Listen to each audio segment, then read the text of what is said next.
හරි. ඔයාලට ඇහෙනව නේද? නෝට් එක බලා ගන්න. මේක මේ 7 වෙනි නෝට් එක නොලැබිච්ච කෙනෙක් ඉන්නවා නම් මට නැවත මැසේජ් එකක් දාලා ඒක ඉල්ල ගන්න. එතකොට මේකෙදි කතා කරන්නේ පුද්ගලයාගේ ස්වාමීත්වය හා සක්්‍යතා පිළිබඳ විමර්ශනය කරයි කියලා මාතෘකාවක්. දැක්කද ඒක? එතකොට ඒකේ කියනවා ඒකෙදි පළවෙනි මාතෘකාව විදිහට තියෙන්නේ පුද්ගල ස්වාමීත්වය, ස්වාධීනත්වය, ස්වච්ඡන්දතාව හා වගකීම් පිළිබඳ සමකාලීන ඉගැන්වීම්. ඒ කියලා කියන්නේ පුද්ගල ස්වාමීත්වය, ස්වාධීනත්වය, ස්වච්ඡන්දතාව හා වගකීම් කියන කාරණාවන් පිළිබඳ බුදුහාමුදුරුවෝ ජීවත් වෙච්ච කාලේ හිටපු අය ඒවා පිළිබඳ මොනවද දරපු මතවාද කියන කාරණාව. හරිද? එතකොට මේකේ අර වැදගත්ම එක තමයි පුද්ගල ස්වාමීත්වය, ස්වාධීනත්වය, ස්වච්ඡන්දතාව හා වගකීම් කියන්නේ මොනවද කියන එකනේ. පළවෙනි එක තමයි දරුවෝ මේ ස්වාමීත්වය කියන කාරණාව. පුද්ගල ස්වාමීත්වය කියන කාරණාව. හොඳේ. ඒක බලන්න.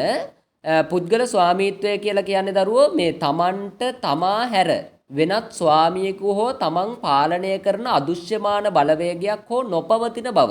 එතකොට පුද්ගල ස්වාමීත්වය කියලා කියන්නේ තමන්ට තමන් හැරෙන්න තමන්ව මෙහෙයවන අදෘශ්‍යමාන බලවේගයක් නැහැයි කියන කාරණාවනේ.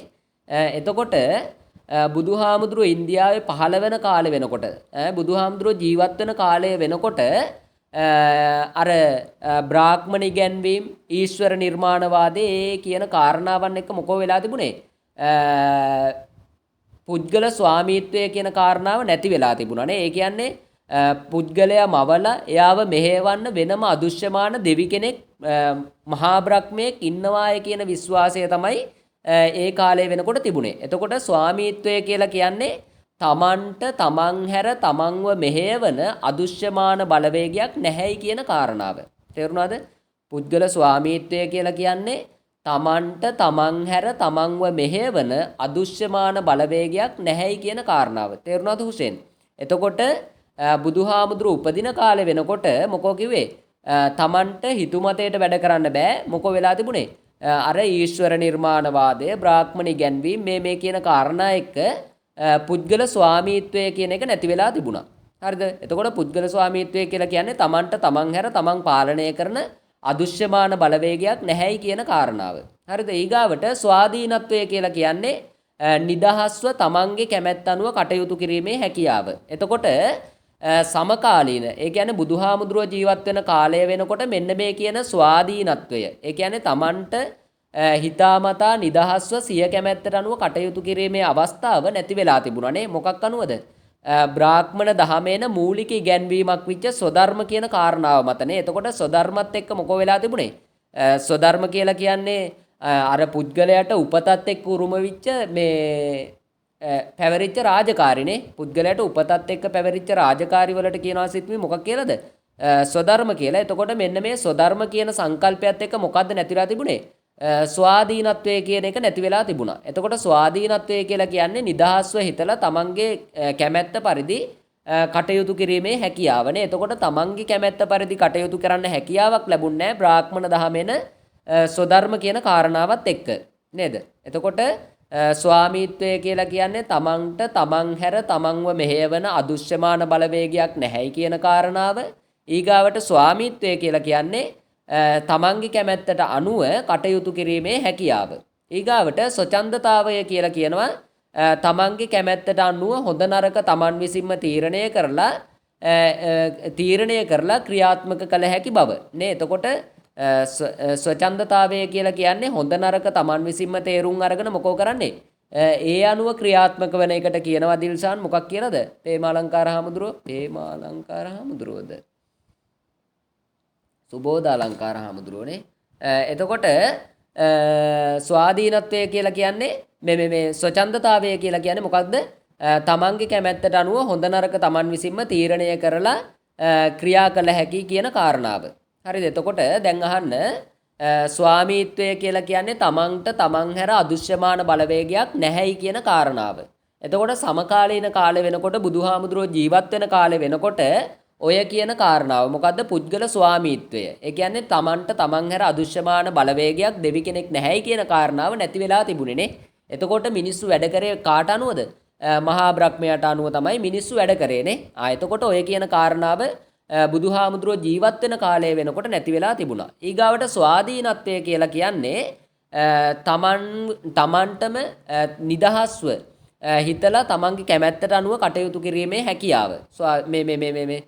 ස්වාධීනත්වය කියලා කියන්නේ නිදහස්ව තමන්ගේ කැමැත්තට අනුව කටයුතු කිරීමේ හැකියාව. සමකාලීන කාලය වෙනකොට ඒ කියන කාරණාවක් නැති වෙලා තිබුණා. මොකක් මතද? ස්වධර්ම කියන කාරණාව මත තමන්ට ඕනි දේවල් කරන්න බෑ.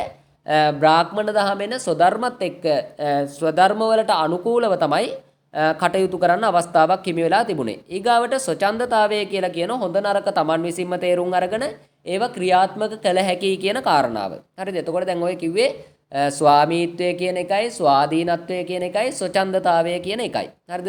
මේ වීඩියෝ එක මේ රෙකෝඩ් එකක් දානවා YouTube එකට. ඒක බලන්න පුළුවන් ඔයගොල්ලන්ට. ඊගාවට වගකීම් පිළිබඳ සමකාලීන ඉගැන්වීම් කියලා එකක් තියෙනවා. මේ වගකීම් කියලා කියන්නේ මොකක්ද?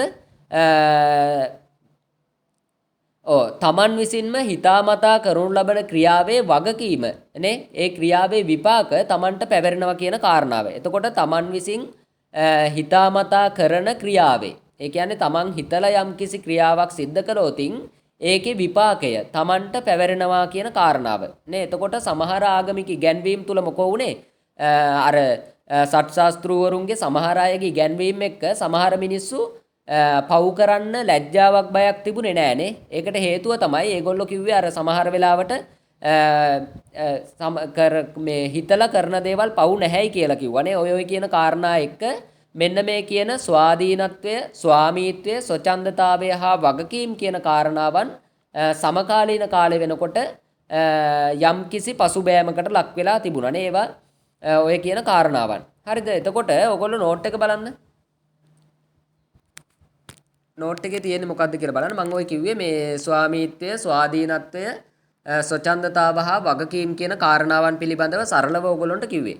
හරිද? එතකොට ස්වාමීත්වය කියලා කියන්නේ තමන්ට තමන් හැර තමන්ව පාලනය කරන අදෘශ්‍යමාන බලවේගයක් නැහැයි කියන කාරණාව. ස්වාධීනත්වය කියලා කියන්නේ තමන්ට හිතාමතා තීරණ ගැනීමේ හැකියාව නේ. ඊගාට ස්වච්ඡන්දතාවය කියලා කියන්නේ හොඳ නරක තමන් විසින්ම තේරුම් අරගෙන ක්‍රියාත්මක කළ හැකි කියන කාරණාව. ඊගාට වගකීම් කියලා කියන්නේ හිතාමතා කරනු ලබන ක්‍රියාවන් වල වගකීම තමන්ට පැවරෙනවා කියන කාරණාව. එතකොට දැන් මේ නෝට් එකේ තියෙන මාතෘකාව තමයි ඒක බලන්න. පුද්ගල ස්වාමීත්වය, ස්වාධීනත්වය, ස්වච්ඡන්දතාව හා වගකීම් පිළිබඳ සමකාලීන ඇගයීම්. දැන් ඕගොල්ලෝ දන්නවා ස්වාමීත්වය කියන්නේ මොකද්ද? ස්වාධීනත්වය කියන්නේ මොකද්ද? ස්වච්ඡන්දතාවය කියන්නේ මොකද්ද? වගකීම් කියන්නේ මොකද්ද කියන කාරණාවන් දන්නවනේ. හරිද? ඒවා පිළිබඳව සමකාලීන ඇගයීම්. ඒ කියන්නේ බුදුහාමුදුරුවෝ ජීවත් වෙච්ච කාලේ ඒවා පිළිබඳව ඒ හිටපු මිනිස්සු මොනවද කිව්වේ කියන කාරණාවන් තමයි මේකෙදි කතා කරන්නේ. තේරුණාද සිත්මි? දිල්ෂාන් මං හිතනවා තේරෙන්නේ නැති කියලා. දෙව්මි. හරි. එතකොට ඔන්න බලන්න නෝට් එකේ තියෙනවා ස්වාමීත්වය යනු තමාට තමා හැර වෙනත් ස්වාමියෙකු හෝ තමා පාලනය කරන අදෘශ්‍යමාන බලවේගයක් නොමැති බවයි. අන්න ස්වාමීත්වය කියලා කියන්නේ තමන්ට තමන් හැර තමන්ව පාලනය කරන අදෘශ්‍යමාන බලවේගයක් නැහැයි කියන කාරණාවට කියනවා මොකක් කියලාද? ස්වාමීත්වය කියලා. හරිද? ඊගාවට ස්වාධීනත්වය කියලා කියනවා නිදහස්ව සිය කැමැත්තට අනුව කටයුතු කිරීමේ හැකියාව. අන්න තමන්ගේ කැමැත්තට අනුව කටයුතු කිරීමේ හැකියාවට කියනවා ස්වාධීනත්වය කියලානේ. ඊගාවට ස්වච්ඡන්දතාවය කියලා කියනවා සිය කැමැත්තට අනුව හොඳ නරක තමන් විසින්ම තේරුම් අරගෙන ක්‍රියාත්මක කළ හැකි බවනේ. හොඳ නරක තේරුම් අරගෙන ඒවා ක්‍රියාත්මක තමන් විසින්ම තේරුම් අරගෙන ඒවා ක්‍රියාත්මක කළ හැකි බවට කියනවා ස්වච්ඡන්දතාවය කියලා. ඔන්න බලන්න මේකේ කියනවා පුද්ගල ස්වාමීත්වය කියලා වෙනම පොඩි මාතෘකාවක් දාලා තියෙනවා නේද? පුද්ගල ස්වාමීත්වය කියලා දැක්කද ඒක? බලන්න පේනවද? ළමයි සුබෝධාංකරාන්ද්‍ර දැක්කද ඒක? පුද්ගල ස්වාමීත්වය කියලා දැන් දාපු නෝට් එකේ වෙනම කොටසක් තියෙනවා. දිල්ෂාන්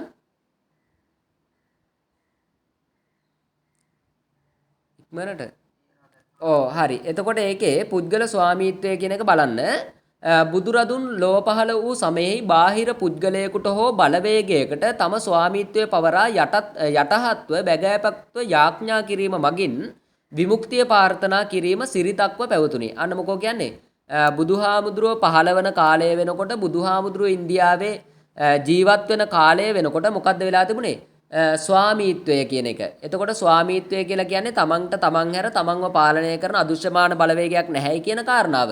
එතකොට පුද්ගල ස්වාමීත්වය ඔන්න ඔය කියන කාරණාව කාටද පැවරිලා තිබුණේ? අදෘශ්‍යමාන බලවේගයකටනේ. එක්ක මහා බ්‍රහ්මයාට එහෙම නැත්නම් අදෘශ්‍යමාන දෙවි කෙනෙකුට පවරලා මිනිස්සු මොකෝ කළේ? යාඥා කළාය කියනෝනේ. විමුක්තිය ප්‍රාර්ථනා කරාය කියලා කියනවා. යාඥා කරලා විමුක්තිය ප්‍රාර්ථනා කළාය කියලා කියනවා. එතකොට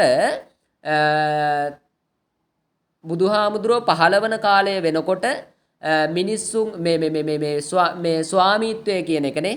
ඒ කියන්නේ පුද්ගල ස්වාමීත්වය කියන එක අදෘශ්‍යමාන දෙවි කෙනෙකුට පවරලා තිබුණේ. ඒ පැවරීම මත මිනිස්සු මොකෝ කරේ? මිනිස්සු යාඥා කරලා විමුක්තිය ප්‍රාර්ථනා කළාය කියලා කියනවා. දැන් අර බ්‍රාහ්මණ දහමේ නම් මොකද තිබුණේ? යාගය කියලා එකක් තිබුණා. යාගය කියලා කියන්නේ බ්‍රාහ්මණ සහව්‍යතාවය. එහෙම නැත්නම් බමුණු දහමේ උගන්වන අවසාන පරමාර්ථයේ විච්ච බ්‍රාහ්මණ සහව්‍යතාවය කියන කාරණාවට යන්න තියෙන එකම මග විදිහට තමයි යාගය හැඳින්වුවේනේ. එතකොට යාගය සිද්ධ කළේ මහා බ්‍රහ්මයාටනේ. එතකොට ඒ කාරණාව මත පැහැදිලි වෙනවා මොකද්ද?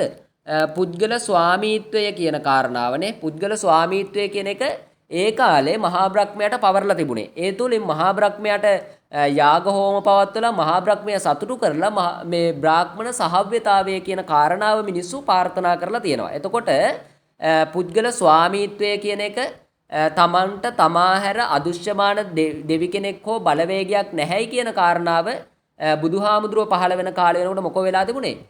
එහෙම අදෘශ්‍යමාන දෙවි කෙනෙක් එහෙම අදෘශ්‍යමාන බලවේගයක් ඉන්නවාය කියලා හිතාගෙන එයාට පවර්ලා තිබුණානේ.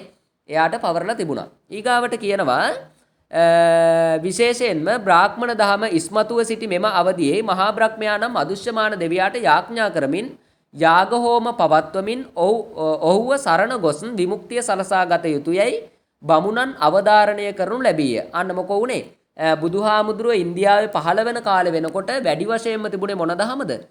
බ්‍රාහ්මණ දහම. එතකොට බ්‍රාහ්මණ දහමේ නිර්මාතෘවරයා විදියට හඳුන්වන්නේ කවුද? මහා බ්‍රහ්මයානේ. මැවුම්කාරයා විදියට හඳුන්වන්නේ මහා බ්‍රහ්මයා.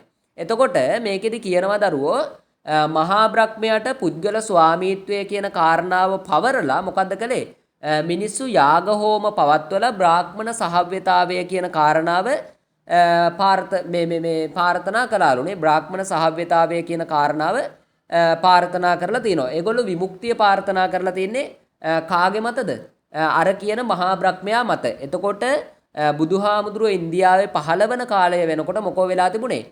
පුද්ගල ස්වාමීත්වය කියන කාරණාව අදෘශ්‍යමාන දෙවි කෙනෙකුට අදෘශ්‍යමාන බලවේගයකට මහා බ්‍රහ්මයාට පවර්ලා තිබුණා කියන කාරණාව. හරිද? ඊගාවට කියනවා මේ නිසා විචාරශීලීත්වයෙන් තොර අනුන් අත නැටවෙන රූකඩයක් බවට එදවස මිනිසාට පත්වීමට සිදුවිය. අන්න මෙන්න මේ කියන කාරණාව නිසා නේ. ඒ කියන්නේ පුද්ගල ස්වාමීත්වය කියන කාරණාව නිසා ඒ කාරණාව අදෘශ්‍යමාන දෙවි කෙනෙකුට පැවරීම තුළ මොකෝ උනේ? වෙනත් කෙනෙකු අත නැටවෙන රූකඩයක් වගේ මිනිස්සුන්ට කටයුතු කරන්න සිද්ධ වුණා. එය කියලා කියනවා. එතකොට දැන් දරුවෝ කතා කරන්නේ පුද්ගල ස්වාමීත්වය, ස්වාධීනත්වය, ස්වච්ඡන්දතාව හා වගකීම් කියන කාරණාවන් සමකාලීන කාලේ ඒවා පිළිබඳව සමකාලීන ඉගැන්වීම් නේ.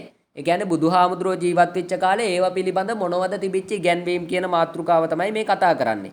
ඒක පළවෙනි එක තමයි පුද්ගල ස්වාමීත්වය කියලා කියන්නේ. පුද්ගල ස්වාමීත්වය කියලා කියන්නේ තමන්ට තමන් හැර තමන්ව පාලනය කරන අදෘශ්‍යමාන බලවේගයක් නැහැයි කියන කාරණාව.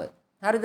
එතකොට ඒ කාලේ තිබිච්ච බ්‍රාහ්මණ ඉගැන්වීම් මත මිනිස්සු මොකද්ද කරා කියන්නේ? මිනිස්සු වෙනත් කෙනෙකුට තමන්ව පවර්ලා නේ මහා බ්‍රහ්මයාට හෝ අදෘශ්‍යමාන දෙවි කෙනෙකුට හෝ බලවේගයකට තමන්ව පවරලා මොකද්ද කරේ? ඒගොල්ලෝ මත යැපිලා නිවන කියන කාරණාව එහෙම නැත්නම් ලෝකේ කෙලවර ඊගාවට බ්‍රාහ්මණ සහව්‍යතාවය කියන කාරණාවන් මේ කියන දේවල් හොයන්න ගත්තනේ. මෙන්න මේ කාරණාව නිසා මොකද්ද වෙලා තිබුණේ? ඔය සමකාලීනව හිටපු මිනිස්සුන්ට වෙනත් කෙනෙකු අත නැටවෙන රූකඩයක් වගේ කටයුතු කරන්නට සිද්ධ වෙලා තියෙනවා. හරිද? ඔය කියන කාරණාව තමයි කතා කරන්නේ. හරිද? ඊගාවට පුද්ගල ස්වාධීනත්වය. දැන් ස්වාධීනත්වය කියලා ඉස්සලා කිව්වේ මොකද්ද? ස්වාධීනත්වය කියලා කියන්නේ තමන්ගේ කැමැත්තට අනුව නිදහස්ව හිතලා කටයුතු කිරීමේ හැකියාවට කියනවා මොකක් කියලාද? ස්වාධීනත්වය කියලානේ. ස්වාධීනත්වය කියලා කියන්නේ තමන්ගේ කැමැත්තට අනුව නිදහස්ව හිතලා කටයුතු කිරීමේ හැකියාව. ඒක පිළිබඳ සමකාලීන ඉගැන්වීම් මේකේ තියෙනවා. ඔන්න බලන්න. පුද්ගල ස්වාධීනත්වය. මෙහිදී පුද්ගලයාට සිතීමේ හා විමසීමේ නිදහස අහිමි කරනු ලැබීය. අන්න. ඔන්න මුලින්ම මේ අහන්න ස්වාධීනත්වය කියලා කියන්නේ නිදහස්ව හිතලා තමන්ගේ කැමැත්තට අනුව කටයුතු කිරීමේ හැකියාව. එතකොට සමකාලීන කාලේ වෙනකොට මොකද්ද වෙලා තිබුණේ? පුද්ගලයාගේ සිතීමේ හා විමසීමේ නිදහස අහිමි කරලා තිබුණානේ. දැන් බමුණු දහමේන බ්‍රාහ්මණ ඉගැන්වීම් විච්ච යාගය, ත්‍රිවේදය, උදකප්පාරිසුද, ආපත් ධර්ම, වර්ණ ධර්ම, ස්වධර්ම, ආපත් ධර්ම, ආශ්‍රම ධර්ම මේ කියන ඉගැන්වීම් පිළිබඳව සැක කරන්න, විවේචනය කරන්න, ඒව පිළිබඳ ප්‍රශ්න කරන්න මිනිස්සුන්ට අවස්ථාවක් තිබ්බේ නෑ නේද? ඒ කියන්නේ අපි කතා කරලා තියෙනෝනේ. මිනිස්සුන්ට එතකොට ඒ තුලින් මොකද්ද කරලා තිබුණේ? මිනිස්සුන්ගේ සිතීමේ හා විමසීමේ නිදහස නැති කරලා තිබුණා. දැන් දරුවෝ ස්වාධීනත්වය කියලා කියන්නේ තමන්ම හිතලා තමන්ගේ කැමැත්තට අනුව කටයුතු කිරීමේ හැකියාව. සමකාලීන කාලය වෙනකොට පුද්ගලයාගේ සිතීමේ හා විමසීමේ නිදහස නැති කරලා තිබුණාය කියලා කියනවා. හරි දීගාවට කියනවා එනම් බමුණන්ගේ ස්වධර්ම හරහා උපතේ සිට මරණය දක්වාම පුද්ගලයාට නිදහසේ ක්‍රියා කිරීමේ හැකියාව අහිමි කරනු ලැබීය. අන්න මොකෝ වෙලා තිබුණේ? අන්න. දැන් මේකෙදි අපි කතා කරන්නේ නිදහස්ව හිතලා තමන්ගේ කැමැත්තට අනුව කටයුතු කිරීමේ හැකියාවට කියනවා මේ සිත්මි මොකක් කියලාද? ස්වාධීනත්වය කියලා. නේ? ස්වාධීනත්වය කියලා කියන්නේ. එතකොට සමකාලීන කාලේ වෙනකොට බුදුහාමුදුරු උපදින කාලේ වෙනකොට ඉන්දියාවේ මොකද්ද වෙලා තිබුණේ? මුලින්ම පුද්ගල නිදහස අහිමි වෙලා තිබුණා. ඒ කියන්නේ අනිත් ආගමික ඉගැන්වීම් පිළිබඳව සැක කරන්න, විවේචනය කරන්න, ප්‍රශ්න කරන්න අවස්ථාවක් දීලා තිබුණේ නෑ නේද? පුද්ගලයාගේ සිතීමේ හා විමසීමේ නිදහස නැති කරලා තිබුණා. ඊගාවට ස්වධර්ම කියන කාරණාව මත මොකද්ද වෙලා තිබුණේ? මිනිස්සුන්ට හිතලා තමන්ගේ ජීවිතය පිළිබඳ තීන්දුව తీරන ගන්න අවස්ථාවක් තිබුණේ නැහැ. මොකක් නිසාද? ස්වධර්ම කියන කාරණාව නිසා. එතකොට ස්වධර්ම වලට අනුව මොකෝ වෙලා තිබුණේ? හිතලා විමසලා තීන්දුව తీරන ගන්න අවස්ථාවක් තිබුණේ නැහැ. උපත අනුව පැවරිච්ච රාජකාරිය කරන්නට සිද්ධ වුණා. ඒ කියන්නේ දැන් සුද්‍රවංශික කෙනෙක් කියලා හිතන් සුද්‍රවංශික කෙනෙක් හැබැයි එයාට පුළුවන් රට පාලනය කරන්න. හැබැයි එයාට ඒකට අවස්ථාවක් තිබුණේ නැහැ නේ. ස්වධර්ම කියන කාරණාව මත මොකද්ද වෙලා තිබුණේ? ඔය කියන නිදහස්ව හිතලා තමන්ගේ කැමැත්තට අනුව කටයුතු කිරීමේ හැකියාව මිනිස්සුන්ට අහිමි වෙලා තිබුණා. මොන කාලය වෙනකොටද? බුදුහාමුදුරුවෝ ඉන්දියාවේ ජීවත් වෙන කාලය වෙනකොට. ඒ කියන්නේ උපදින කාලය වෙනකොට මිනිස්සුන්ට නිදහස්ව හිතලා තමන්ගේ කැමැත්තට අනුව කටයුතු කිරීමේ හැකියාව නැති වෙලා තිබුණා. ඊගාවට කියනවා මේ නිසා තම කැමැත්තට අනුව ක්‍රියාකොට හොඳ නරක තමා විසින්ම තීරණය කර ගැනීමේ හැකියාව දක්ෂතාවයේ දියුණු කිරීමේ හැකියාව අහිමි කරනු ලැබීය. අන්න එතකොට මෙන්න මේ කියන කාරණා තුලින් මොකද්ද වෙලා තිබුණේ? නිදහස්ව හිතලා තමන්ගේ කැමැත්තට අනුව කටයුතු කිරීමේ හැකියාව අහිමි වෙලා තිබුණා. ඊට අමතරව දක්ෂතාවය කියන කාරණාව නැති වෙලා තිබුණානේ. ඒ කියන්නේ මිනිස්යාගේ දක්ෂතාවයට අවස්ථාවක් තිබුණේ නෑනේ. එතකොට බුදුහාමුදුරුවෝ සමහර වෙලාවට තමන්ගේ ශාසනය තුල 80 මහා ශ්‍රාවක චරිත 80 මහා ශ්‍රාවිකා චරිත බිහි කරන්නේ නැත්තේ මේ හේතුව නිසානේ. එතකොට බුදුහාමුදුරුවෝ කියලා කියන්නේ දක්ෂතාවයට තැන දීපු කෙනෙක් නේ. හැබැයි බුදුහාමුදුරුවෝ පහළ වෙන කාලේ වෙනකොට ඉන්දියාවේ පුද්ගලයාට හිතලා තීන්දුව తీරන අරගෙන තමන්ගේ දක්ෂතාවය අනුව කටයුතු කරන්න හැකියාවක් තිබුණේ නැහැ. මොනතරම් දක්ෂයෙක් වුණත් ශුද්‍රවංශිකයෙක් වෙලා ඉපදුනා නම් එයාට සිද්ධ වුණේ අර ශුද්‍රවංශිකයන්ට පැවරිච්ච රාජකාරී කරමින් ජීවත් වෙන්නනේ. එතකොට මෙන්න මේ කියන පුද්ගල ස්වාමීත්වයේ දරුවෝ නැති වෙලා තිබුණා මොන කාලේ වෙනකොටද? ඔන්න ඔය කියන සමකාලයේ වෙනකොට. හරි දීගාවට මෙමගින් පුද්ගල නිදහස අහිමි විය. ඊගාවට කියනවා එනම් ඉහත සඳහන් කර සර්ව බලධාරී දේව සංකල්පය නිසාත් විවිධ ශාස්ත්‍රවරුන්ගේ ඉගැන්වීම් නිසාත් පුද්ගල ස්වාමීත්වය ස්වාධීනත්වය ස්වච්ඡන්දතාව අහිමි කරනු ලැබීය. අන්න මොකද්ද කියන්නේ? මෙන්න මේ කාලේ තිබිච්ච සර්ව බලධාරී දේව විශ්වාසයත් ඊගාවට විවිධ ශාස්ත්‍රවරුන්ගේ ඉගැන්වීමුත් නිසා මොනවයි නැති වෙලා තිබුණේ? ස්වාධීනත්වය කියන කාරණාව නැති වෙලා තිබුණා. නෑ ස්වාමීත්වය කියන කාරණාව හාමුදුරුවෝ මට කරන්න.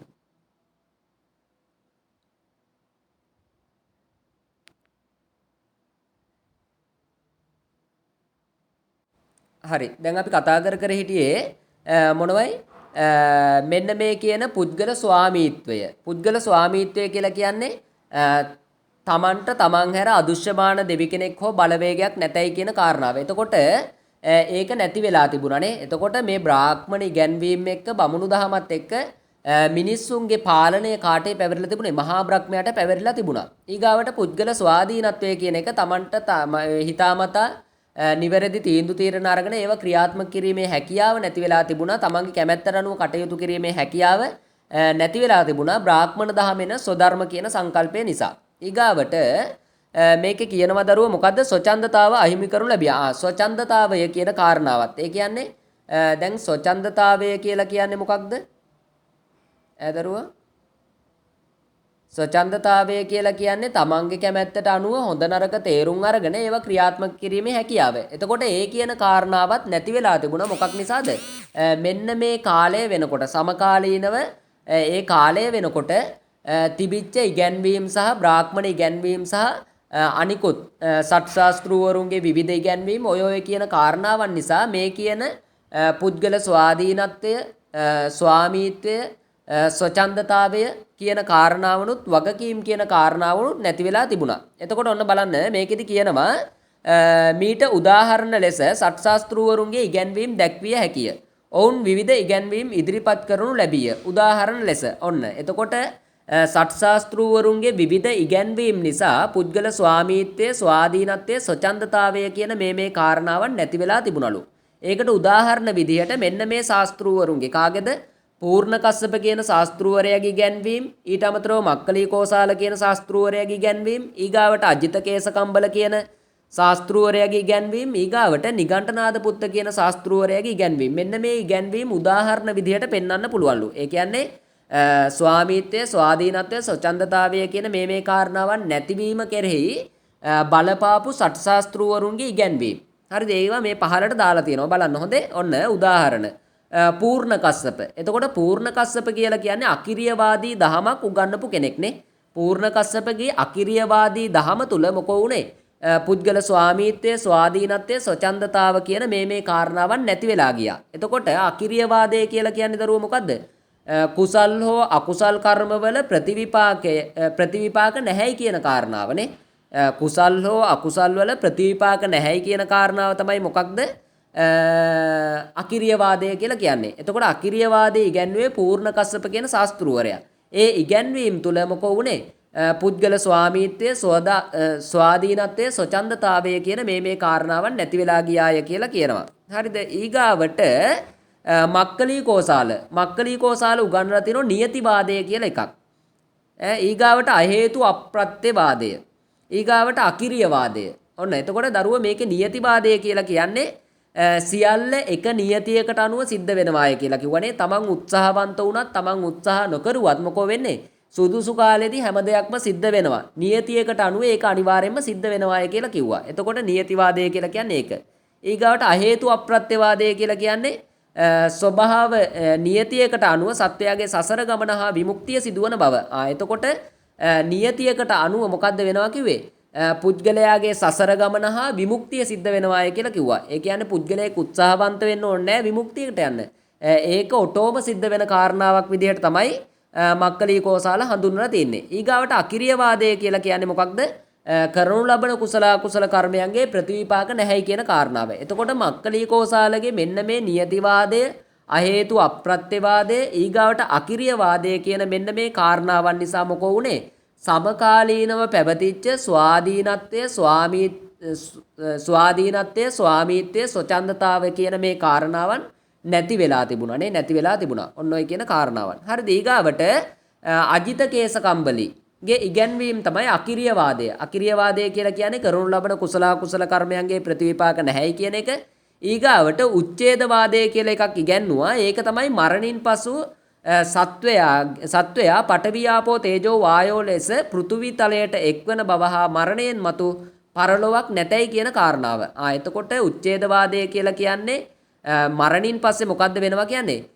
පඨවි ආපෝ තේජෝ වායෝ කියන මේ සතර මහා භූත ධාතුන් මේ පොළවත් එක්ක එකතු වුණායින් පස්සේ නැවත උපදින්නේ මරණයෙන් පස්සේ නැවත උපතක් නැහැයි කියන කාරණාව. එතකොට මෙන්න මේ අජිත කේසකම්බලීගේ අකිරියවාදයත් උච්ඡේදවාදයත් නිසා මොකෝ උනේ? පුද්ගල ස්වාමීත්වය ස්වාධීනත්වය ස්වච්ඡන්දතාව කියන මේ කාරණාවන් නැති වෙලා ගියාය කියලා කියනවා. ඊගාවට නිගණ්ඨනාද පුත්තගේ පුබ්බේකත හේතුවාදය. ඒ කියලා කියන්නේ හැම දෙයක්ම සිද්ධ වෙන්නේ. ඒ කියන්නේ මිනිස්සු මේ ලෝක වශයෙන් සැප හෝ දුක් විඳින්නේ මොකක් නිසාද? පෙර කරන ලද කර්මය නිසාය කියලා කිව්වා. හැමදේම කර්මයට බාර දුන්නානේ. නිගණ්ඨනාද පුත්තගේ දහමේ පුබ්බේකත හේතුවාදය කියලා කියන්නේ සියල්ල පෙර කරන ලද කර්මයට බාර දීමනේ. එතකොට ඔය කියන කාරණාව මතත් මොකද්ද වෙලා තිබුණේ? පුද්ගල ස්වාමීත්වයේ ස්වාධීනත්වයේ ස්වච්ඡන්දතාව කියන මේ කාරණාවන් නැති වෙලා තිබුණා. හරිද? ඊගාවට කියනවා ඉහත නම් සඳහන් ශාස්ත්‍රූවරුන්ගෙන් පුබ්බේකත හේතුවාදය, අහේතු අප්පච්චවාදය, ඊගාවට නියතිවාදය, අකිරියවාදය ආදී ඉගැන්වීම් මගින් ද ඊශ්වර නිර්මාණවාදය මගින්ද පුද්ගලයා නිවනට බලපරාක්‍රම හීන උත්සාහය වීර්යයෙන් තොර පරගැති පුද්ගලයෙකු බවට පත් කරනු ලබයි. එමගින් තහවුරු වන්නේ පුද්ගල ස්වාමීත්වය, ස්වාධීනත්වය, ස්වච්ඡන්දතාව හා පුද්ගල වගකීම් වලට බලවත් ලෙස හානි සිදු වී ඇති බවයි. එතකොට මෙන්න මේ කියන කවුද?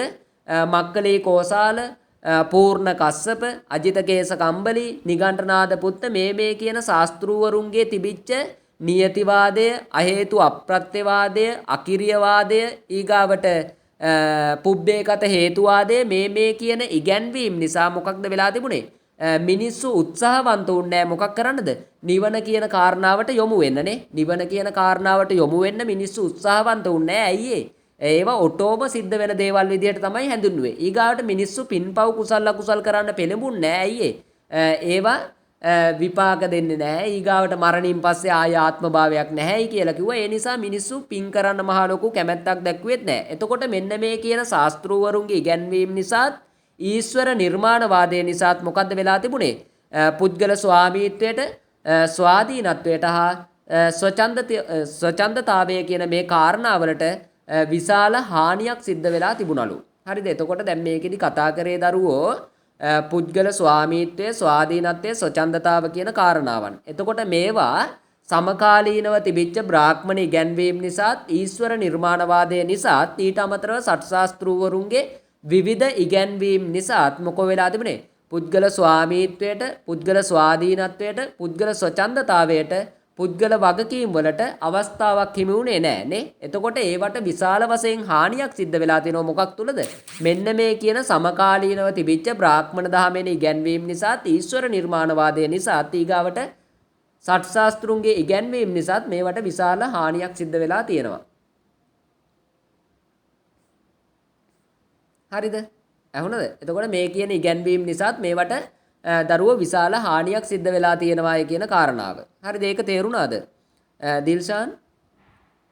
එතකොට මේ කාලය වෙනකොට බුදුහාමුදුරු ඉන්දියාවේ හිටපු කාලය වෙනකොට, සමකාලය වෙනකොට පුද්ගල ස්වාමීත්වයට අවස්ථාවක් දුන්නේ නැහැ. පුද්ගල ස්වාධීනත්වයට, ඊගාවට ස්වච්ඡන්දතාවයට, ඊගාවට වගකීම් මේ කියන කාරණාවන් වලට අවස්ථාවක් හිමි වුණේ නැහනේ. ඇයි ඒ? බ්‍රාහ්මණ දහමේ යම් ඉගැන්වීම් නිසා ස්වධර්ම වගේ කාරණාවන්, ඊගාවට සත්‍ශාස්ත්‍රූවරුන්ගේ විවිධ ඉගැන්වීම්නේ අකිරියවාදය, පුබ්බේකත හේතුවාදය, අහේතු අප්‍රත්‍යවාදය, ඔය කියන ඉගැන්වීම් නිසා ඊගාවට ඊශ්වර නිර්මාණවාදය කියන ඒ කාරණාව නිසාත් මොකෝ වෙලා තිබුණේ? පුද්ගල ස්වාමීත්වයට, ස්වාධීනත්වයට, ස්වච්ඡන්දතාවයට හා වගකීම් වලට තැනක් හිමි වෙලා තිබුණේ නැහැ. ඒ කියපු කාරණාව තේරුණාද? හරි. එතකොට ඊගාවට ඕකේ තියෙන්නේ මොකක්ද? ඊගාවට තියෙන්නේ පුද්ගල ස්වාමීත්වය, ස්වාධීනත්වය, ස්වාමීත්වය, ස්වච්ඡන්දතාව හා වගකීම් පිළිබඳ බෞද්ධ ඉගැන්වීම්. අන්න. එතකොට සමකාලීනව මේවට කිසිම තැනක් හිමි වෙලා තිබුණේ නැහැයි කියලා අපි දැන් කතා කරානේ. පුද්ගල ස්වාමීත්වයට අවස්ථාවක් තිබුණේ නැහැ. ස්වාධීනත්වයට, ස්වච්ඡන්දතාවයට, මේ වගකීම් වලට මේ කියන කාරණාවන් වලට සමකාලීනව තිබිච්ච විවිධාගමික ඉගැන්වීම් සහ සත්‍ශාස්ත්‍රූවරුන්ගේ ඉගැන්වීම් නිසා අවස්ථාවක් හිමි වෙලා තිබුණේ නැහැ නේද? එතකොට ඔන්න ඔය කියන කාරණාවන් පිළිබඳ මොනවද? පුද්ගල ස්වාමීත්වය, ස්වාධීනත්වය, ස්වච්ඡන්දතාව හා වගකීම් පිළිබඳ බෞද්ධ ඉගැන්වීම මොකක්ද කියන කාරණාව තමයි මේකෙදි කතා කරන්නේ. හරිද? ඒවා පිළිබඳව සමකාලීන ඉගැන්වීම් කතා කළා. ඒ තුල මොකෝ වෙලා තිබුණේ? මේ කියන කාරණාවන් වලට විශාල හානියක් සිද්ධ වෙලා තිබුණා අර ඉගැන්වීම් නිසා.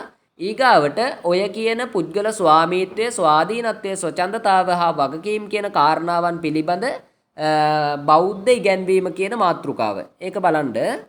හරිද? ඒකේ කියනවා බුදුදහම ගතානුගතික විශ්වාස ප්‍රතික්ෂේප කරයි. ඊශ්වර නිර්මාණවාදයේ පෙන්වා දෙන අන්ධ භක්තිය හෙලා දකි. ඊශ්වර නිර්මාණවාදය යනු මනුෂ්‍ය ඥාණයෙන් ප්‍රතික්ෂේප කළ හැකි දෙයක් බව පැහැදිලි කරයි. අන්න මොකෝ කියන්නේ? බුදුදහම ඇතුලේ ඊශ්වර නිර්මාණවාදය කියන එක පිළිගන්නේ නැල්ලු. ඊශ්වර නිර්මාණවාදය කියන එක මනුස්ස ඥානය තුලින් ප්‍රතික්ෂේප කරන්න පුළුවන් උනේ බැහැර කළ හැකි දෙයක්ලු ඊශ්වර නිර්මාණවාදය කියලා කියන්නේ. ඒ කියන්නේ මැවීමක් පිළිබඳ සංකල්පයක් නේද?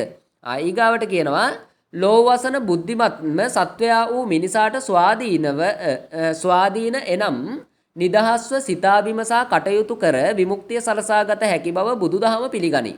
අන්න බුදුදහමේ කියන්නේ මොකක්ද? මිනිස් මේ සත්වයෝ අතර බුද්ධිමත්ව සත්වය වෙච්ච මිනිස්සයාට මොකද්ද කරන්න පුළුවන් කියන්නේ? තමන් පිළිබඳව නිදහස්ව හිතලා තමන්ගේ ජීවිතය පිළිබඳව තීරණ ගන්න අවස්ථාවක් දීලා තියෙනවා බුදුදහම තුලනේ. එතකොට අර සමකාලීන ඉගැන්වීම් එක්ක පුද්ගල ස්වාමීත්වය කියන කාරණාවට අවස්ථාවක් දීලා නැහැ. හැබැයි බුදුදහම ඇතුලේ මොකෝ කරේ? පුද්ගල ස්වාමීත්වයට, පුද්ගල ස්වාධීනත්වයට, ස්වච්ඡන්දතාවයට, වගකීම් වලට විශේෂ අවස්ථාවක් හිමි වුණානේ. ඊගාවට කියනවා මිනිසාට වඩා උසස් සත්වයෙකු හෝ දෙවියෙකු හෝ නැති බවත් මිනිසත් බව යනු උසස්ම පැවැත්මක් වන බැවින් එය ලබා ගැනීම අපහසුය. අන්න මොකෝ කියන්නේ? මනුස්සයට වඩා උසස් දෙවි කෙනෙක් හෝ සත්වයෙක් නැති නිසාත් ඊගාවට මනුෂ්‍යත්වය කියන කාරණාව ලබා ගන්න අපහසු දෙයක් විදිහටත් සඳහන් වෙනවා. ඒ කියන්නේ මනුෂ්‍යත්වය කියන කාරණාව ලබා ගන්න අපහසු දෙයක්ලු. ඊගාවට කියනවා මනුස්සයට වැඩිය උසස් දෙවි කෙනෙක් හෝ සත්වයෙක් නැතිලුනේ. ඒ කියන්නේ බුදුදහම ඇතුලේ මොකෝ වෙලා තින්නේ? මනුස්සත්වය කියන එක දේවත්වයටත් වඩා ඉහළින් සලකලා තියෙනවානේ. ඊගාවට බලන්න මේකේ කියනවා දරුවෝ සිල්වත් සදාචාර සම්පන්න ජීවිතයක් ගත කරන මිනිසාට සක්‍ර දේවේන්ද්‍රයා පවා වන්දනා කරනු ලබයි. ඒ බව සඳහන් ගාථාව තුලින් තහවුරු වෙයි. අන්න එතකොට මේකේ කියනවා දරුවෝ යේ ගහට්ටා පුඤ්ඤකරා සීලවන්තා උපාසකා ධම්මේන දාරම් පෝසෙන්ති තේ නමස් තන් නමස්සාමි මාතලී කියලා ඔයගොල්ලෝ අහලා තියෙනව නේද? මේකේ තියෙනවා මේ නෝට් එකේ හොඳේ. එතකොට මේකෙදි දරුවෝ කියන්නේ අර දැන් පුද්ගල ස්වාමීත්වය කියන කාරණාව සමකාලීන කාලේ මොකෝ කරලා තිබුණේ? අදුෂ්‍යමාන දෙවි කෙනෙකුට බලවේගයකට පවර්ලා තිබුණා. හැබැයි බුදුදහම ඇතුලේ මොකෝ කියන්නේ? දේවත්වයට වඩා උසස් කියලා කියනවා මනුෂ්‍යත්වය කියන කාරණාවනේ. අන්න ඒ කාරණාව නිසා මොකෝ වෙලා තිබුණේ? පුද්ගල ස්වාමීත්වය කියන කාරණාව දෙවි කෙනෙකුට අදුෂ්‍යමාන බලවේගයකට පවර්ලා තිබ්බ කාරණාව නැති කරලා දානවා මොකක් තුලින්ද? අර දෙවියෝ පවා මිනිස්සුන්ට වන්දනාමාන කරනවලුනේ. මේ කියන්නේ මොකද්ද කියන්නේ? මේ එතන කියනවා යේ ගහට්ටා පුඤ්ඤකරා සීලවන්තා උපාසක ධම්මේන දාරම් පෝසෙන්ති තන් නමස්සාමි මාතලි. අර එක වෙලාවකදී සක්‍ර දේවේන්ද්‍රයා මොකෝ කළා කියන්නේ? වඳිනවලුනේ. හතර වටේට වඳිනවලු. ඒ වෙලාවේ මාතලි කියන්නේ මේ සක්‍ර දේවේන්ද්‍රයාගේ කවුද? රතාචාර්යනේ අර රියේ ගෙනිච්ච කෙනානේ නේද? එයා අහනවා ඔබ දෙදෙව්ලොවට අධිපති. ඔබගෙන් වැඳුම් පිදුම් ලබන්න සුදුසු කෙනෙක් මේ ලෝකේ ඉන්නවද කියලා අහනවා. ඒ වෙලාවේ සක්‍ර දේවේන්ද්‍රයා කියනවා ඔව් මම මේ වඳින්නේ මගෙන් වැඳුම් පිදුම් ලබන්න සුදුසු අයට. කවුද ඒ සුදුසු අය? මෙතන කියනවා මොකද්ද කියන්නේ? සිල්වත්වනේ. සිල්වත්ව ඊ타ත්ම ධාර්මිකව සදාචාර සම්පන්නව තමන්ගේ අඹදරුවන් පෝෂණය කිරීමෙන් සදාචාර සම්පන්න ජීවිතයක් ගත කරන යම් කිසි පිරිසක් ඉන්නවද ඒගොල්ලන්ට තමයි මාගේ নমස්කාරය කියලා කියනෝනේ. එතකොට දෙවියන්ගේ පවා වන්දනාමානයට ලක් වෙලා තියෙනවා කවුද? මිනිස්සයා කියන කෙනා. එතකොට සමකාලීන ඉගැන්වීම් තුල පුද්ගල ස්වාමීත්වය අදුෂ්‍යමාන දෙවි කෙනෙකුට පවරනකොට බුදුදහම ඇතුලේ මොකෝ කරේ? දෙවියොත් මිනිස්සයාට වඩා මනුෂ්‍යත්වය කියන කාරණාව දේවත්වයට වඩා ඉහළින් සලකලා තියෙනවානේ. ඒ නිසා පුද්ගල ස්වාමීත්වය කියන කාරණාව අදුෂ්‍යමාන දෙවි කෙනෙකුට බුදුදහම ඇතුලේ පවරලා නැහැ. තේරුණාද සිත්මි? ඊගාවට කියනවා දේවත්වයේ යනු මනුෂ්‍යත්වය ලබා කුසල් කළ පුද්ගලයා ලබන කාම ස්වර්ගයකි. එහෙත් පින් පිරුහුණු පසු නැවත ඔහු මනුලව හෝ වෙනත් තැනක උපත ලබන්නට සිදුවේ. මේ නිසා දේවත්වය යනු සර්ව සම්පූර්ණ හෝ සදාකාලික දෙයක් නොවේ. අන්න පුද්ගල ස්වාමීත්වය කියන කාරණාව තමන් හරිද? පුද්ගල ස්වාමීත්වය කියන කාරණාව තමන්ගේ ජීවිතය පිළිබඳ වගකීම් කියන කාරණාව සමකාලීනව දෙවියන්ට පවරනකොට බුදුදහම ඇතුලේ මොකෝ කියන්නේ? බුදුදහම ඇතුලේ කියනවා දේවත්වය කියලා කියන්නේ මනුෂ්‍ය ලෝකේ ඉපදිලා ඉන්න කාලේ කරපු පින් අනුව ඉපදිච්ච තැනක් නේ. ඊගාවට එතනින් පින අඩු වුණාට පස්සේ මොකෝ වෙන්නේ? මනුෂ්‍ය ලෝකයක හෝ වෙනත් තිරිසංගත ලෝකයක උප්පත්තිය ලබනවා. ඒ නිසා දේවත්වය කියලා කියන්නේ මේ අංග සම්පූර්ණ දෙයක් නෙවෙයි කියලා කියනවානේ.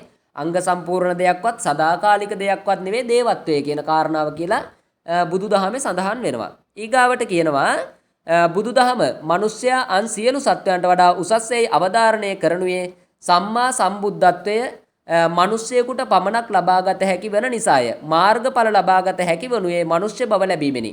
ඒ සඳහා තමා පිහිට කොට ගනිමින් උත්සාහයෙන් වීරයෙන් කටයුතු කිරීමේ ශක්තිය මිනිසා සතු වෙයි. අන්න මොකද්ද කියන්නේ?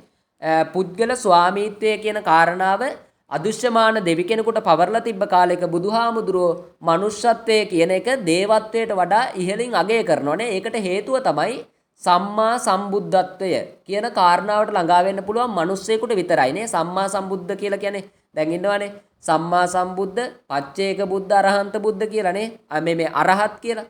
මේ පච්චේක බුද්ධ, අරහත්, සම්මා සම්බුද්ධ කියලා. එතකොට සම්මා සම්බුද්ධ කියලා කියන්නේ තමන් විසින්ම දහම අවබෝධ කරගෙන ලෝකේ ඉන්න මිනිස්සුන්ටත් ඒ දහම කියා දෙන කෙනානේ. එතකොට සම්මා සම්බුද්ධත්වයේ කියන කාරණාවට යන්න පුළුවන් දෙවි කෙනෙකුටම මේ මිනිස්සෙකුටම පමණයිනේ. මිනිස්සෙකුටම විතරයි. එතකොට මනුෂ්‍යත්වයේ කියන එක එතනදී දේවත්වයට වඩා ඉහළින් සලකලා තියෙනවා. ඊගාවට බුදුදහමේ උගන්වන සෝවාන්, සක්‍රුදාගාමි, අනාගාමි, අරිහත් කියන මේ මාර්ගඵලවලට යන්න පුළුවන් කාටද? මිනිස්සෙකුට. ඒ නිසා එතනදිත් මනුෂ්‍යත්වයේ කියන කාරණාව උසස් කරලා සලකලා තියෙනවා දේවත්වයට වඩා. ඊගාවට මෙන්න මේ කියන බුද්ධත්වයට හෝ බුදුදහමේ උගන්වන සෝවාන්, සක්‍රුදාගාමි, අනාගාමි, අරිහත් කියන මාර්ගඵලවලට හෝ යන්න අවශ්‍ය කරන වීරිය, උත්සාහය, ශක්තිය තියෙන්නේ කාටද? මිනිස්සෙකුටම පමණයි කියලා කියනවානේ. එතකොට මිනිස්සයෝ තමයි ඒවට උත්සාහ කරලා වීරිය වඩලා සම්මා සම්බුද්ධත්වයට, අරහත් භාවයට මේ කියන කාරණාවලටපත් වෙන්නේ මිනිස්සෙක්මයි නේ. එතකොට බුදුදහමේදී මොකෝ වෙලා තියෙන්නේ? දේවත්වයට වැඩිය මනුෂ්‍යත්වයේ උසස් කරලා සලකලා තියෙනවා. ඒක තේරුණා නේද දිල්ෂාන්? සුබෝධාලංකාර හඳුරෝ අනූසි. කවුද පුතේ නෝට් එක නැතුව ඇති? ඔව් අනූසි ගාව නෝට් එක නැතුව ඇති. හරිද? නෝට් එක නැති ළමයින්ට මං කිව්වා නෝට් එක ඉල්ල ගන්නයි කියලා. මං දරුවෝ සතියකට කලින් දරුවෝ මැසේජ් එකක් දාන්න ඔයාලට නෝට් එක නැති ළමයි නෝට් එක ඉල්ල ගන්නයි කියලා. එතකොට ඒක ඉල්ල ගන්න. හරිද? ඊගාවට මෙතනදී කියනවා අත්තාහි අත්ත නෝනාතෝ කෝහිනාතෝ පරෝසියා. එතන කියන්නේ තමාගේ ගැලවුම් කරුවා තමාම මිස අන්සරණක් නොමෙත. අන්න සමකාලීන ඉගැන්වීම් තුල තමන්ගේ ගැලවීම දෙවි කෙනෙකුට පවර්ලා තිබ්බ කාලයක බුදුහාමුදුරුවෝ මොකෝ කියන්නේ? බුදුහාමුදුරුවෝ කියනවා තමන්ගේ ගැලවුම්කාරය තමන්මයි කියලානේ. ඒක අදුෂ්‍යමාන දෙවි කෙනෙකුටවත් මහා බ්‍රහ්මයටවත් මේ කියන අයට පවරන්න බැහැයි කියලා කියනවානේ. ඊගාවට කියනවා බුදුදහමින් පෙන්වා දෙනුයේ මිනිසා පිරිසුදු වන්නේත් අපිරිසුදු වන්නේත් තමන්ගේ ක්‍රියාකලාපය අනුව බවයි. තමාගේ ශක්තිය තමාම පුහුණු කළ යුත්තක් මිස වෙනත් අයෙකුට එය කළ හැක්කක් නොවේ. බමුණන්ගේ ඊශ්වර නිර්මාණවාදයට හෝ වෙනත් කිසිදු බලවේගයට හිස නොමන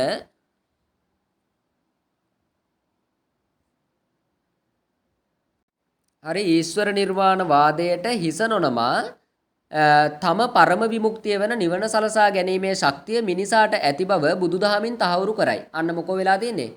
පුද්ගල ස්වාධීනත්වය කියන එක නැති වෙලා තිබිච්ච කාලෙක බුදුහාමුදුරුවෝ මොකෝ කියන්නේ? බුදුහාමුදුරුවෝ කියනවා අදුෂ්‍යමාන දෙවි කෙනෙකුට බලවේගයකට හිස නොනමා විමුක්තිය එහෙම නැත්නම් නිවන කියන කාරණාවට යෑමේ හැකියාව මිනිස්යාට තියෙනවාය කියලා කියනවා. ඊගාවට කියනවා බුදුරදුන් බුද්ධත්වයේ ලබා ගත්තේ අන්‍ය බලවේගයකට යටත් නොවි ස්වාධීනව ක්‍රියා කිරීමෙනි. එමෙන්ම මිනිසාට තමා තුළ රාග දේශ මොහ ඇති බව ප්‍රත්‍යක්ෂ කරගත් විට ඒවා ප්‍රහීන කිරීමේ ශක්තියද ඇති බව බුදුදහමෙන් පෙන්වයි. රන්කරුවෙකු ආභරණයක බැඳුණු කුණු ඉවත් කරන්නාසේ අප විසින් සිත තුළ බැඳුණු රාග දේශ මොහ යන කෙලෙස් මල ඉවත් කළ යුතුය. ඒ සඳහා ශක්තිය අප තුළ පවතී. අන්න පුද්ගල ස්වාමීත්වය, ස්වාධීනත්වය, ස්වච්ඡන්දතාවය. ස්වච්ඡන්දතාවය කියලා කියන්නේ හොඳ නරක තමන්ම තේරුම් අරගෙන කටයුතු කිරීමේ හැකියාවනේ. ඒක නැති වෙලා තිබිච්ච කාලෙක බුදුහාමුදුරුවෝ මොකෝ කියන්නේ? බුදුහාමුදුරුවෝ අනිත් අයගේ මත මේ වෙනත් දෙවි කෙනෙකුගේ අදුෂ්‍යමාන බලවේගයකට යටත් නොවි තමයි බුද්ධත්වයේ කියන කාරණාව ළඟා කරගත්තේ නේ. ඊගාවට මේක කියනවා තමන්ගේ හිත තුළ තියෙන රාග දේශ මොහ කියන අකුසල ධර්මයන් තමන්ව තේරුම් අරගෙන ඒව යටපත් කිරීමේ හැකියාව තියෙන්නේ කාටද? මිනිස්යාට කියලා කියනවා. එතකොට සමකාලීන ඉගැන්වීම් තුළ පුද්ගල ස්වාමීත්වය, ස්වාධීනත්වය, ස්වච්ඡන්දතාවය කියන මේ කාරණාවන් නැති වෙලා තිබුණා. හැබැයි බුදුදහම තුලදී මොකෝ කරන්නේ හැම ඒවට පුද්ගල ස්වාමීත්වයට ස්වාධීනත්වයට ස්වච්ඡන්දතාවයට ඉඩක් ලබා දෙනවානේ වගකීම් වලට. ඊගාවට කියනවා අප්‍රමාදී ලෙස කුසල් වැඩිමට බුදුදහමින් මඟ පෙන්වා දෙනුයේ එබැවිනි. මෙලෙස කටයුතු කර ධානය ලබා මාර්ගඵල ලබා සසර දුක නවතා දැමිය හැකි වෙයි. අන්න මොකෝ කියන්නේ අර සමකාලීන ඉගැන්වීම් තුල තිබිච්ච සත්‍ශාස්ත්‍රුන්ගේ ඉගැන්වීම් තුල සමහර ඒ වගේ අර කියනවනේ නේද මරණයෙන් පස්සේ නැවත ආත්මභාවයක් නැහැයි කියන කාරණාව. එතකොට මේකෙදි බුදුහාමුදුරුවෝ කියන්නේ මොකද්ද? බුදුහාමුදුරුවෝ කියනවා කුසල් වඩලා ඉන්න කුසල් වඩලා ධානය ලැබලා සසර දුකින් එතර වෙලා සසර දුකින් එතර වීමේ හැකියාව තියෙන්නේ මිනිස්සයාටලුනේ. එතකොට පුද්ගල ස්වාමීත්වය ස්වාධීනත්වය ස්වච්ඡන්දතාවය කියන මේ කාරණාවන් මිනිස්සයාට පවර්ලා තියෙනවා කියන කාරණාව එකෙන් පැහැදිලි වෙනවා. ඊගාවට කියනවා පුද්ගල ස්වාධීනත්වය ස්වාමීත්වය හා ස්වච්ඡන්දතාවය දුබල කරන ආගමික ඉගැන්වීම් රසක් බුද්ධ කාලීන ಭಾರತයේ තිබුණේ. ඒවා නම් එතකොට අර කියපු ස්වාධීනත්වය ස්වාමීත්වය ස්වච්ඡන්දතාවය කියන මේ කාරණාවන් දුබල කරපු නේ ආගමික ඉගැන්වීම් ගණනාවක් තිබිලා තිනවා. ඒ ආගමික ඉගැන්වීම් තමයි මොනවයි ඊශ්වර නිර්මාණවාදය, නියතිවාදය, පුබ්බේකත හේතුවාදය, අදිච්ච සමුප්පන්න වාදය. මේ කියන ඉගැන්වීම්. හරිද? ඊගාවට මේ සියලු කරුණු අනුව පෙනී යනුවේ බුදුදහමින් පුද්ගලයා කවර හෝ අදෘශ්‍යමාන නියතියකට යටත් නොකොට ස්වාධීනත්වයෙන් ස්වච්ඡන්දතාවයෙන් හා වගකීම් තහවුරු කර ඇති බවයි. අන්න මොකද කියන්නේ? බුදුදහම ඇතුළේදී දැන් අර සමකාලීනව මොකෝ වෙලා තිබුණේ පුද්ගල ස්වාමීත්වය ස්වාධීනත්වය ස්වච්ඡන්දතාව වගකීම් මේ කියන කාරණාවන් අදෘශ්‍යමාන දෙවි කෙනෙකුට පවරලා මිනිස්සු බලාගෙන ඉන්න හිටියනේ. එතකොට ඒ කාලේ ඉපදිච්ච බුදුහාමුදුරුවෝ මේ කියන ස්වාමීත්වය ස්වාධීනත්වය ස්වච්ඡන්දතාව වගකීම් කියන කාරණාවන් පිළිබඳව බුදුහාමුදුරුවෝ පැහැදිලි කරන්නේ මොකක්ද? බුදුහාමුදුරුවෝ කියනවා ඒවා අදෘශ්‍යමාන දෙවි කෙනෙකුට පවරන්නේ නැතුව පුද්ගල ස්වාමීත්වයෙන් ස්වාධීනත්වයෙන් ස්වච්ඡන්දතාවයෙන් තමන්ම හිතාමතා තමන්ගේ ජීවිතය පිළිබඳව තීරණ ගැනීමේ හැකියාව මිනිස්සයාට උදා කරලා දීලා තියෙනවා නේ. ඊගාවට මෙතන කියනවා මේ හැම කරුණක් අනුවම පැහැදිලි වෙනවාය කියලා කියන්නේ බුදුදහමින් පුද්ගලයා කවර හෝ අදෘශ්‍යමාන නියතියකට යටත් නොකොට. ඒ කියන්නේ මිනිස්සයා මනුෂ්‍යත්වයේ කියන කාරණාව අදෘශ්‍යමාන බලවේගයකට යටත් කරන්නේ නැතුව පුද්ගල ස්වාධීනත්වයෙන් ස්වාමීත්වයෙන් ස්වච්ඡන්දතාවයෙන් හා වගකීමෙන් කටයුතු කිරීමේ හැකියාව මිනිස්යාට තියෙනවාය කියලා මේකේ කියනවා. හරිද? එතකොට ඔන්න ඔය කියන කාරණාවන් පිළිබඳව තමයි හරි. එතකොට ඒකෙදි කියන්නේ මිනිස්යාගේ ස්වාධීනත්වය මිනිස්යාටම පවර්ලා තියෙනවලුනේ. ඒක බාහිර ගැලවුම් කරුවෙකු මත පවර්ලා නැතිලු. ඊගාවට තම සුගතිය මෙන්ම දුගතියද තමාගේම ක්‍රියාකාරීත්වය මත රඳා පවතින්නේ යයි බුදුදහමින් පෙන්වයි. අන්න තමන්ගේ සුගතිය හා දුගතිය තමන් කරනු ලබන ක්‍රියාවන් මත රඳා පවතිනවා කියලා තමයි බුදුදහම ඇතුළේදී කියන්නේ. ඊගාවට මෙතන කියනවා අත්තකාර, පරකාර, ආරම්භක ධාතු, නික්කම ධාතු, පරක්කම ධාතු, තාම ධාතු, තිති ධාතු, උපක්කම ධාතු යන ඉගැන්වීම් මගින් පුද්ගල ශක්තිය අර්ථවත් කරලා තියනවලු. ඔන්න ඔය කියන කාරණාවන් ටික මම ඕගොල්ලන්ට WhatsApp මේ group එකට message එකක් දාන්නම්. මේ කියන අත්තකාර, පරකාර, ආරම්භක ධාතු, නික්කම ධාතු, පරක්කම ධාතු, තාම ධාතු, තීති ධාතු, උපක්කම ධාතු කියන මේ ටික group එකකට දාන්නම්. ඕගොල්ලෝ මේකේ print out එක ගත්තට පස්සේ ඒකේ ලියා ගන්න. එහෙම නැත්නම් ඔයාලා note එකේ ලියන අතරේ මේකත් යටින් ලියලා තියන්න. හොඳයි ඒක මම දාන්නම්. කවර හෝ අදෘශ්‍යමාන නියතියකට පුද්ගල පෞරුෂය යටත් නොකොට ස්වාමීත්වය ස්වාධීනත්වය ස්වච්ඡන්දතාව හා වගකීම් අර්ථවත් කොට ඇත. එතකොට බුදුදහම ඇතුළේදී පුද්ගල ස්වාමීත්වය ස්වාධීනත්වය ස්වච්ඡන්දතාව හා වගකීම් කියන කාරණාවන් අදෘශ්‍යමාන දෙවි කෙනෙකුට පවරලා නැtei කියලා